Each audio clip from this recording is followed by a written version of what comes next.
প্রচণ্ড রোদে মরুভূমির বালি যখন আগুন হয়ে যায়, পিপাসায় যখন গলা কাঠ হয়ে আসে, ঠিক সেই মুহূর্তে যদি বলা হয় সূর্য ডোবার আগ পর্যন্ত এক ফোঁটা পানীয় খাওয়া যাবে না, পৃথিবীর কোনো শক্তি কি কাউকে দিনের পর দিন এভাবে ইচ্ছা করে পিপাসায় রাখতে পারে?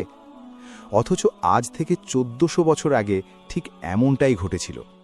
মদিনার আকাশে যখন নতুন চাঁদ উঠল, তখন আসমান থেকে এলো আল্লাহর এক হুকুম। আর অবাক করার বিষয় হলো, আরবের মানুষেরা কোনো কথা না বলেই হাসি মুখে মেনে নিল ক্ষুধা আর পিপাসার এই দীর্ঘ সাধনা। কিন্তু কেন? দয়াময় আল্লাহ কেন হঠাৎ তার প্রিয় বান্দাদের এভাবে না খেয়ে থাকার হুকুম দিলেন? রোজা কি শুধুই 1 মাসের উপবাস, নাকি এর পেছনে লুকিয়ে আছে এমন কোনো অবাক করা রহস্য যা শুনলে আজ আপনারও গায়ে কাঁটা দিয়ে উঠবে? ইতিহাসের পাতা উল্টালে দেখা যায়, রোজা ফরজ হওয়ার এই পথটা মোটেও সহজ ছিল না। এর পেছনে লুকিয়ে আছে আনন্দ, কষ্ট আর ত্যাগের এক অবিশ্বাস্য কাহিনী। কিভাবে শুরু হলো আমাদের এই পবিত্র রমজান? আসুন চোখ রাখি ইতিহাসের সেই অজানা আর রোমাঞ্চকর অধ্যায়, যেখান থেকে শুরু হয়েছিল মানুষের নিজেকে খাঁটি করার সবচেয়ে সুন্দর রাস্তা।